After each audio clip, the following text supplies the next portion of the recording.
તો રાજપીપળા કોર્ટ બાદ હાઈકોર્ટમાં ફરી અરજી જે છે તે દાખલ કરવી પડશે તેવા સમાચાર અત્યારે મળી રહ્યા છે। એ હાઈકોર્ટ હવે નવી તારીખ જાહેર કરશે અને એ તારીખે તેમની સુનાવણી થવાની છે। 5 જુલાઈથી સતત ચૈતર વસાવા એ વડોદરાની જેલમાં બંધ છે।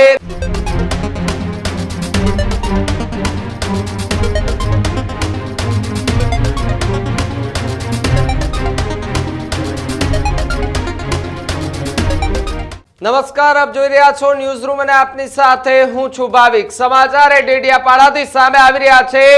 ચૈતર વસાવાની મુશ્કેલીમાં સતત ને સતત વધારો થઈ રહ્યો હોય તે પ્રકારના સમાચાર અત્યારે આવી રહ્યા છે, કારણ કે છેલ્લા કેટલાય સમયથી ચૈતર વસાવાની જે જામીન અરજીને લઈને ચર્ચાઓ ચાલતી હતી, ત્યારે આજે 11 તારીખ છે, આજે હાઈકોર્ટની અંદર તેમની એ સુનાવણીની વાત ચાલતી હતી। તે દરમિયાન એક સૌથી મોટી એક અપડેટ જે છે અત્યારે સામે આવી રહી છે।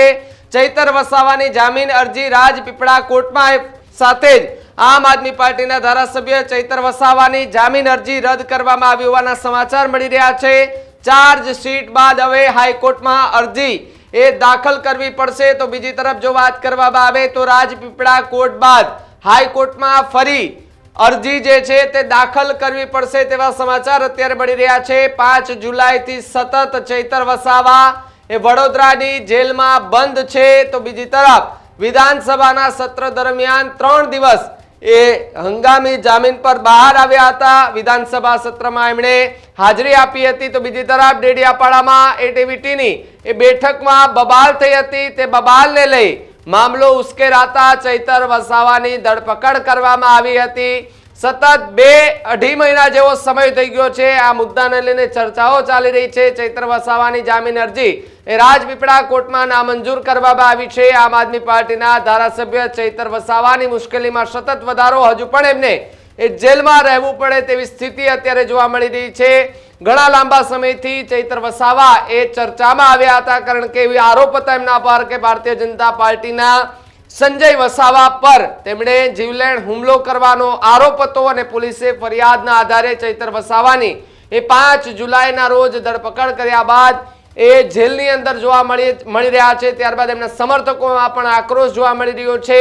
છેલ્લા કેટલાય સમયથી એ કહી શકાય કે જામીન અરજીને લઈને સુનાવણીઓ હાથ ધરવામાં આવે છે, પરંતુ એમની જામીન અરજી નામંજૂર થતા તેમની મુશ્કેલીમાં સતત ને સતત જે છે તે વધારો જોવા મળતો હતો।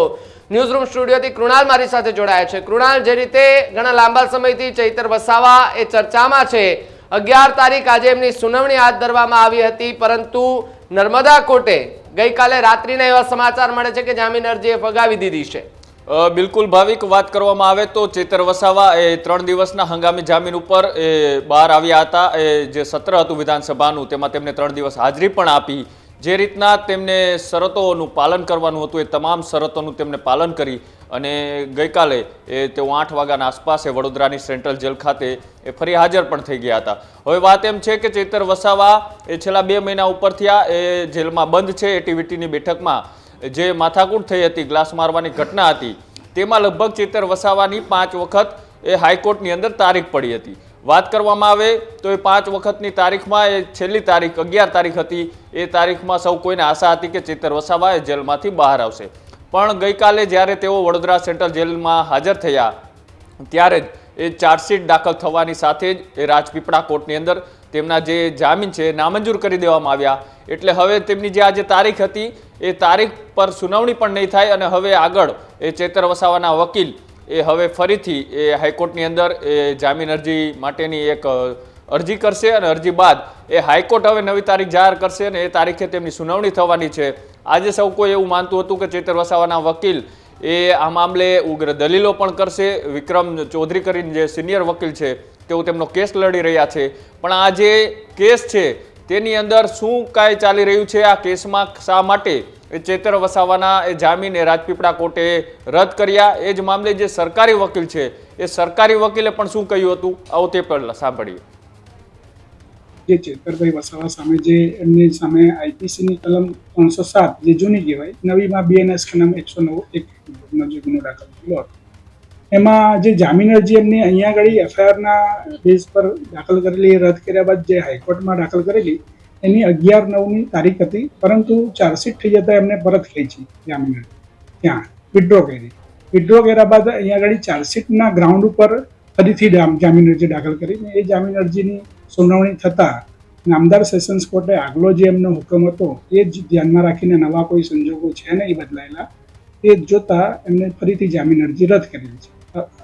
તો આગામી જે એમની 11 તારીખ હતી છે તો હવે એ 11 તારીખ રહેશે કે નવી તારીખ હવે હાઈકોર્ટ ના 11 તારીખ વાળી જે જામીન અરજી હતી એમને હાઈકોર્ટમાં એમને 4 તારીખે એ પરત ખેંચી છે એટલે 11 તારીખ ઓટોમેટિકલી રદ થઈ જાય કેમ કે વિડ્રો કરેલી છે.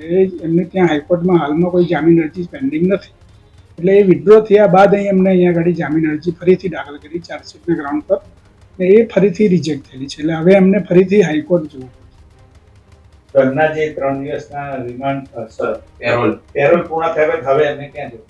એમના પેરોલ પૂરો થયા બાદ ફરીથી સેન્ટ્રલ જેલ વડોદરા ખાતે એમને હાજર થવું પડશે અને ફરીથી એમને હાઈકોર્ટમાં જામીન અરજી મુકાશે ને એમાં જે રિઝલ્ટ આવશે એ પ્રમાણે એમને જામીન. કયા બેઝ પર એમની જામીન અરજી રદ? બદલાયેલા કોઈ સંજોગો નથી. અગાઉ જે પેપર્સ ધ્યાનમાં રાખીને જે જામીન અરજી રદ કરેલી સેશન્સ એ જ એમાં કોઈ નવો ફેરફાર નથી એવું નામદાર સેશન્સ કોર્ટે એમની જામીન અરજીના ઓર્ડરમાં લખ્યું છે. કોઈ બદલાયેલા સંજોગો નથી, એવું કોઈ ગ્રાઉન્ડ નથી. ચાર્જશીટ એક માત્ર ગ્રાઉન્ડ નથી હોતું, એમાં કોઈ નવો ફેરફાર હોવો જોઈએ. એટલે આ સક્સેસફુલ એ બેલ એપ્લિકેશન કહેવાય એમાં કોઈ નવો બદલાયેલા સંજોગો ના હોય એટલે રદ. તો જે પ્રમાણે સરકારી વકીલની જે પ્રતિક્રિયા આપણે સાંભળી કે જેની અંદર તેમણે આખી વિગતો કરવામાં આવી છે. આમ આદમી પાર્ટીના ડેડિયાપાડાના ધારાસભ્ય ચૈતર વસાવા કે જેમની જામીન અરજીને લઈને છેલ્લા 8-10 દિવસથી ખૂબ ચર્ચામાં હતી કારણ કે સુપ્રીમ કોર્ટના સિનિયર વકીલ એ પણ ત્યાં ઉપસ્થિત રહેવાના હતા અને તે મુદ્દે દલીલો કરવાના હતા. કૃણાલ જે રીતે સરકારી વકીલની પણ પ્રતિક્રિયા આપી છે અને તેમણે પણ આખી જે વિગતો જે છે તે પણ મીડિયા સામે મૂકી છે. હવે આગળ શું કરવાનું આની અંદર વકીલો જે છે તે કયા પ્રકારની કામગીરી કરશે અને ચૈતર વસાવાને લઈને શું અત્યારે વધુ વિગતો પ્રાપ્ત થઈ રહી છે? જેમ વાત કરવામાં આવે તો જે રીતના એ સરકારી વકીલ જીતેન્દ્રસિંહ ગોહિલ દ્વારા એ આ સમગ્ર કેસને લઈને માહિતી આપવામાં આવી, સાથે જ એ આજે જે તેમની સુનાવણી હતી હાઈકોર્ટમાં એ પહેલાં જ એ ચૈતર વસાવાએ તેમની જામીન અરજીની સુનાવણી પહેલાં જ તેમને પાછી ખેંચી લીધી હતી.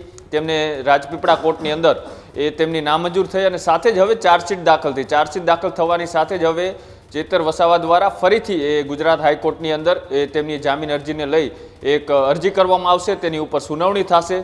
હવે સરકારી વકીલ અને સામે ચૈતર વસાવાના વકીલ જે તારીખે ચૈતર વસાવાનો એ તારીખ હશે કોર્ટ દ્વારા સુનાવણીની એ દિવસે ફરીથી બંને મામલે દલીલો થશે. પણ અત્યારે જે રાજપીપળા કોર્ટની અંદર એ તેમની જે અરજી નામંજૂર કરવામાં આવી છે તેની પાછળનું કારણ એ છે કે જે ભૂતકાળની અંદર જે રીતના હુકમ આપવામાં આવ્યો હતો એ જ હુકમને ધ્યાનમાં રાખીને એ કોર્ટ દ્વારા તેમના જામીન નામંજૂર કરવામાં આવ્યા છે.